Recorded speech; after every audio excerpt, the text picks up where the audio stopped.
Best approach क्या होनी चाहिए अगर सीयूटी के एग्जाम को निकालना है फर्स्ट अटेम्प्ट के अंदर। साथ ही साथ आज मैं आप सभी से ये नहीं बताने वाला हूं कि सीयूटी की फुल फॉर्म क्या है, सीयूटी कौन कंडक्ट कराता है। आज मैं आप सभी को फैक्चुअल डेटा पे बात करने के लिए आया हूं कि यार अगर आप लोगों को एग्जाम निकालना है और आपने जो ड्रीम देखा है अपने माँ बाप के साथ कि यार मैं दिल्ली यूनिवर्सिटी के टॉप कॉलेज के अंदर हूंगा, तो वो सपना तभी पूरा होगा जब मैं आज आपको जो चीजें बता रहा हूं अगर उनको इंप्लीमेंट करते हुए आप लोग बढ़ रहे हो तो मैं गजेंद्र शर्मा आप सभी का स्वागत करता हूं सीयूटी अड्डा 24/7 के ऊपर। सबसे पहले आज मैं यहां पे आपको बताऊंगा कि यार बेस्ट अप्रोच क्या होनी चाहिए, किस तरीके से आगे आप लोगों को बढ़ने की जरूरत है। सबसे पहले आप सभी को पता होगा कि अगर हम लोग बोर्ड वाइज जाएं तो सीबीएसई के अंदर आप ये मान के चलिए जो सिलेबस है सीयूटी का उसका 60 से 70% आप लोगों का सिलेबस है, यानी कि वहां पे तो डिलीटेड पोर्शन बहुत ज्यादा है जिसको आप लोगों को कवर करने की जरूरत है। दूसरी चीज, अलग अलग स्टेट बोर्ड्स का अलग अलग सिनेरियो है। बहुत सारी जगह आप में कुछ टॉपिक्स का ही डिफरेंस है और बहुत सारी जगह ऐसा है कि जहां पे सिलेबस ही काफी डिफरेंस है। तो ये सारी चीजों को कैसे आपको कवर करना है, कब से आप लोगों को इसकी तैयारी में जुट जाना है, उन सारी चीजों पे हम लोग बात करने वाले हैं इस वीडियो के अंदर। तो सबसे पहले मैं यहां पे आप सभी को बताना चाहूंगा कि यार राइट अप्रोच क्या होनी चाहिए। देखो बहुत सारे लोग आप सभी को सारी चीजें बताएंगे कि इस तरीके से करो, इस तरीके से करो, लेकिन मैं आपको वो चीज बताऊंगा जिससे आप सभी को एग्जाम निकलेगा। क्योंकि एग्जाम निकालने के लिए जो चीजें जरूरत होती है, जो टॉपर्स बताते हैं, उसके अकॉर्डिंग आप सभी को चीजें करने की जरूरत है। तो पहली चीज यहां पे क्या है, यहां पे उससे पहले आप सभी को पता होना चाहिए, बहुत सारे बच्चे ऐसे सोचते हैं कि सर यहां पे तो ऑप्शनल अप्रोच है। यानी कि ऑप्शनल कैसे कि यहां पे तो सर 50 में से 40 क्वेश्चंस करने होते हैं या 60 में से 50 क्वेश्चंस करने हैं तो 10 क्वेश्चन छोड़ देंगे। इससे बढ़िया हम लोग यही करते हैं कि अपना सिलेबस है उसको थोड़ा सा रिड्यूस करके चले जाते हैं, मतलब हम लोग 80% पढ़ लेते हैं और हम लोग पेपर अटेम्प्ट करके आ जाएंगे। देखो यार आप सभी को पता होना चाहिए, अगर लैंग्वेज की बात करते हैं तो 50 में से 40 क्वेश्चंस आप सभी को करना है। डोमेन्स के अंदर भी 50 में से 40 करना है, लेकिन जीटी की अगर मैं बात करता हूं तो 60 में से 50 क्वेश्चंस आप सभी को करना है। अब सबसे बड़ी बात यह है कि आप लोगों को ऐसा नहीं सोचना है कि सर मैं 20% सिलेबस को छोड़ देता हूं या 30% सिलेबस को छोड़ देता हूं और बस करके चला जाऊंगा। लेकिन आपको एक चीज याद रखनी है कि यार कई बार क्या होता है, कोई शिफ्ट के अंदर जो पेपर होता है ना, वो मैं बोलूंगा कि जो टॉपिक आप लोग छोड़ के जा रहे हो उससे हो सकता है बिल्कुल हलवा टॉपिक आ जाए। मैं बोलूं कि यार कैपेसिटर का मैं डर लगता है, लेकिन कैपेसिटर से ही बहुत सिंपल सा सवाल आ जाए। तो आप लोगों को पढ़ के तो 100% ही जाना है, लेकिन आप लोगों को बस अपने ऊपर बिलीव रखना है। दूसरी चीज हम लोग यहां पे बात करते हैं क्या क्या पॉइंट्स आप सभी के लिए होनी चाहिए। पहली कंडीशन यही है कि आप लोगों को अपना सिलेबस है उसको 100% करना है। यहां पे ये नहीं सोचना है कि सर मैं 20% छोड़ देता हूं, 10% छोड़ देता हूं, नहीं।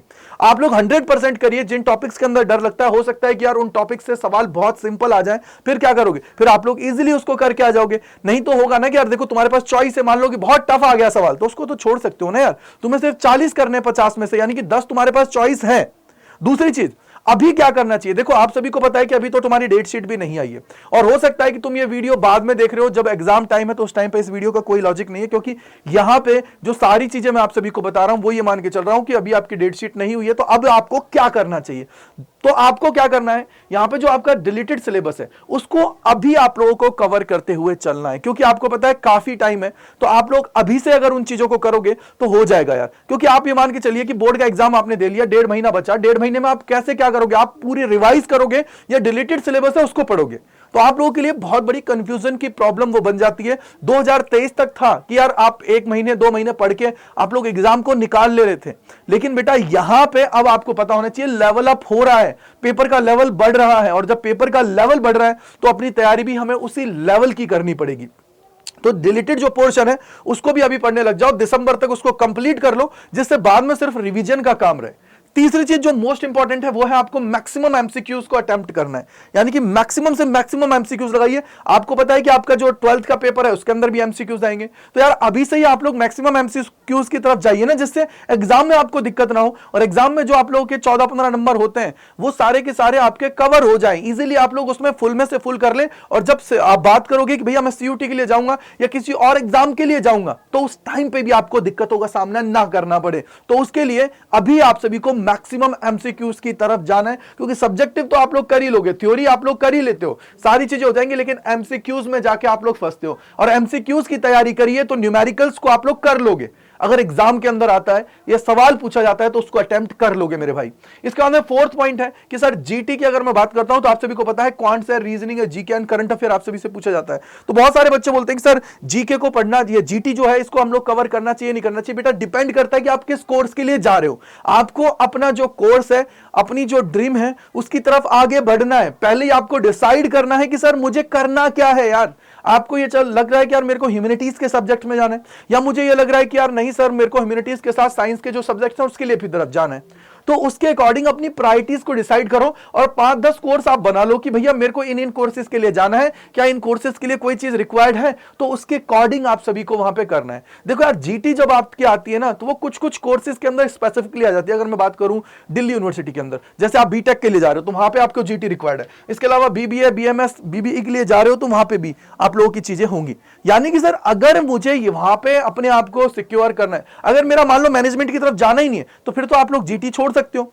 जीटी छोड़ के आगे चलो, बाकी अपना एक लैंग्वेज 3 डोमेन है उसकी तरफ जाओ, क्योंकि लैंग्वेज जो है वो तो आपको लेनी ही लेनी है, नहीं तो दिल्ली यूनिवर्सिटी की जो रेस है उससे आप पहले ही बाहर हो गए। लैंग्वेज आपको लेनी है, डोमेन्स आपको लेने हैं, वो लेने हैं जो क्लास 12th के अंदर आप लोगों ने पढ़े हैं। ऐसा मत सोचना कि सर क्लास 12th के अंदर नहीं पढ़े उनको ले लूंगा, तो बेटा फिर आप पहले ही रेस से बाहर हो चुके हो, और जब रेस से बाहर हो चुके हो तो चाहे आप 800 में से 800 क्यों ना ले आओ, दिल्ली यूनिवर्सिटी आपको स्वीकार नहीं करेगी। तो आपको अपने ऊपर अभी से ही ध्यान देने की जरूरत है। मेनली चीज यही है कि डिलीटेड जो पोर्शन है उसको पढ़ो, क्योंकि मोस्टली जो बच्चा है मैं ये मान के चलता हूं कि अब तक उसने अपना सिलेबस है उसको कंप्लीट कर लिया होगा एक बार, तो एक जो महीना है इसके अंदर कोशिश कर लो जो भी डिलीटेड पोर्शन है उसको कंप्लीट कर लो, फिर उसके बाद में जनवरी फरवरी जो आपका एग्जाम टाइम है उस टाइम पे रिवीजन करो और अपना मॉक टेस्ट लगाओ, जिससे मैक्सिमम स्कोर की तरफ आप लोग बढ़ पाओ। तो इसलिए इनको थोड़ा सा समझने की जरूरत है आप सभी को। और क्या हो सकता है, अब आपको मैं बोलूंगा कि देखो आप ये मान के चलिए कि ये जो 3 से 4 महीना है ना, इसके अंदर अपने आप को पूरी तरह डेडिकेट कर दीजिए। इसमें ये मत सोचिए कि सर मुझे क्या करना है, किस तरीके से करना है, मेरे को तो सर घूमना फिरना है। बेटा ये सारी चीज छोड़ दो, क्योंकि एक बार जो आपका अच्छा स्कोर आ जाएगा तब जाके आप बात बनेगी। कोई भी तुमसे ये नहीं पूछता है कि 11th में कितनी परसेंटेज बनी, आपसे हमेशा बोला जाता है कि बता 10th और 12th के अंदर कितनी बड़ी, कितनी आपने परसेंटेज बनाई है। तो ये सारी चीजें आपसे भी से पूछी जाती है। 12th बहुत क्रूशियल है, 12th अच्छे से कर लिया, उसके साथ डिलीटेड पोर्शन कर लिया तो सीयूटी की तरफ इजीली बढ़ जाएगा। तो इसलिए आप लोगों को क्या करना है, इस पे फोकस देने की जरूरत है। हो सकता है किसी को मेरी बात कड़वी लगे, लेकिन बेटा सही कह रहा हूं, क्योंकि बहुत सारे लोग मैंने देखे जो बहुत ब्रिलियंट होते हैं लेकिन स्कोर नहीं कर पाते हैं, क्योंकि उस चीज को वो नहीं ऑब्जर्व कर पाते कि यार कंपटीशन बढ़ रहा है हमारा। हर साल बच्चा स्कोर बहुत कर रहा है, ऐसा नहीं है पहले था टाइम 1 महीने में काम चल रहा था, अब नहीं चल रहा है वो चीज। तो इसलिए थोड़ा सा उस पर ध्यान रखने की जरूरत है। अब बात आती है सर ये तो सारी चीजें हमने कर ली, तो फिर सोल्यूशन क्या है, क्या कर सकते हैं। देखो 2 चीजें, आप में से कोई भी अगर सेल्फ स्टडी कर रहा है, अपने आप में कैपेबल है सारी चीज करने में, तो ओके। अगर नहीं है तो आप लोगों को अपने ऊपर ध्यान देने की जरूरत है, क्योंकि यहीं से आगे का टाइम आपको पूरा यूटिलाइज करना है। उसके लिए आप लोग अड्डा 24/7 के साथ जुड़ सकते हो, क्योंकि अड्डा 24/7 हमेशा से ही सीयूटी यूजी के लिए अड्डा का जो ये पूरा का पूरा प्लेटफॉर्म है, ये बेस्ट प्लेटफॉर्म है। आप सभी जानते हो, आप अपने सीनियर से पूछ सकते हो। तो उसके लिए आप लोग हमारे लेटेस्ट बैच और महापैक है उसके अंदर जुड़ सकते हो और अपनी तैयारी आज से स्टार्ट कर सकते हो। उसके लिए Y485 जो ये कूपन कोड है ये आप सभी को लगाना है, जिसके द्वारा आप सभी को मैक्सिमम डिस्काउंट मिल जाए। अब बेनिफिट क्या है सर इससे जुड़ने का, तो बेटा पहला, लाइव क्लासेस और रिकॉर्डेड क्लासेस आप सभी को मिल रही हैं। लाइव और रिकॉर्डेड, यानी कि रिकॉर्डेड भी आप देख सकते हो, लाइव भी देख सकते हो। दूसरी चीज, मॉक टेस्ट और पीवाईक्यूज का पूरा कलेक्शन आप सभी के टीचर्स आपको पढ़ा रहे हैं। मॉक टेस्ट आपको मिलेंगे और उनके वीडियो सोल्यूशन आप सभी को मिल रहा है। इंडिया में पहली बार है जो ये चीज हो रही है। तीसरी चीज, लाइव डाउट आप लोग के आपके फैकल्टीज हैं वो दे रहे हैं, और उसके अलावा ऐप के ऊपर डालोगे वहां पे भी डाउट आपको मिलेगा। चौथी चीज, लेटेस्ट जो आपका पैटर्न है उसके ऊपर बेस्ड आपका पूरा स्टडी मटेरियल है और उसके अकॉर्डिंग आप सभी की सारी चीजें कराई गई हैं। तो आप लोग जाके Y485 कूपन कोड लगा के एनरोल कर सकते हो। एनरोल करने के लिए सिंपल आप सभी को बता देता हूं कैसे करना है। तो सबसे पहले आपको क्या करना है बेटा, यहां देखो अड्डा 24/7 पे जाना है। जैसे ही अड्डा 24/7 पे जाओगे, यहां पे देखो ये रहा, इस पे जाना है, ऑल कोर्सेज पे जाना है बेटा जी। ऑल कोर्सेज पे जाने के बाद में यहां पे देखो यूजी एंड पीजी है, यहां पे सीयूटी यूजी है। यहां पे अगर आप लोग देखोगे तो साइंस, कॉमर्स, आर्ट्स और इंग्लिश जीटी सारी चीजें आप सभी के लिए प्रोवाइडेड है, तो आप इसका फायदा उठा सकते हैं। मान लीजिए साइंस के स्टूडेंट हो तो साइंस पे जाइए, कॉमर्स के हैं तो कॉमर्स पे, आर्ट्स के हैं तो आर्ट्स के, इंग्लिश जीटी के हैं तो इंग्लिश जीटी पे। बस याद रखिएगा, अगर आपको मैं हमेशा एक चीज बोलता हूं कि महापैक की तरफ जाइएगा। उसके एक ही रीजन है कि यार देखो जितना बैच की प्राइस है उससे 1500 रुपए ज्यादा देके आप लोग महापैक के अंदर एनरोल कर सकते हो, और महापैक में एनरोल हो गए तो उसके बाद में जितने भी बैचेस आप सभी के लिए आएंगे वो सारे आपको मिल जाएंगे। उसके अलावा स्पेशल जो सेशंस होते हैं वो भी मिलेंगे, और लास्ट में जो काउंसलिंग सेशंस हैं वो भी आप सभी को सारी चीजें यहां पे मिल जाएगी। तो इसके लिए आपको क्या करना है, महापैक पे जाना है। जैसे महापैक पे जाओगे तो साइंस का, कॉमर्स का, आर्ट्स का, सबका है। अगर यहां पे देखना है तो व्यू ऑल पे जाके, ये देखो, ये व्यू ऑल पे क्लिक करके आप लोग देख सकते हो। अगर आप लोग देखो, एक होता है विद बुक, यानी कि घर पे बुक्स आएंगे, एक बिना बुक है। तो मान लो बिना बुक का आपको चाहिए तो यहां पे जाना है, बाय नाउ पे एंटर करना है, कूपन कोड क्या लगाना है बेटा, कूपन कोड। देखो अभी आपको इस कोड पे 27% मिल रहा है, लेकिन अब जो मैं बता रहा हूं वो स्पेशल कोड है, इसका फायदा उठाएं और आपको मिलेगा इससे ज्यादा डिस्काउंट, यानी कि आप सभी को यहां पे मिल रहा है पूरा का पूरा 30% का ऑफ। तो जाइए, इसका फायदा उठाइए और आरजी एनरोल करिए और अपनी तैयारी आज से स्टार्ट कर दीजिए, क्योंकि यही टाइम है। मैंने आपको बहुत बार बोलता हूं कि इस टाइम में आप लोग अपनी 12th की प्रिपरेशन भी कर लेंगे, साथ ही साथ अपना पूरा सिलेबस है उसको भी कंप्लीट कर लेंगे और एग्जाम के टाइम तक आप बिल्कुल खूंखार बन चुके होंगे। तो इसलिए अभी से ही मेहनत कर लीजिए मेरे भाई, बाद में पछताना ना पड़े कि सर, होता है ना कई बार बोलते हैं सर अगर 2 दिन और होते ना तो बहुत अच्छे से पढ़ लेता। तो यार 2 दिन क्या, अभी तेरे पास पूरा टाइम है, पढ़ ले, बाद में पछताना ना पड़े। तो इसलिए अभी से ही अपना ध्यान है उसको केंद्रित करके पढ़ना स्टार्ट कर दो। Y485 कूपन कोड लगा के एनरोल कर लो। Thank you and bye bye to all, God bless you. और इसके अलावा फिर भी कोई डाउट, कोई परेशानी रहती है तो कमेंट सेक्शन के अंदर जरूर लिखिएगा। Bye bye to all.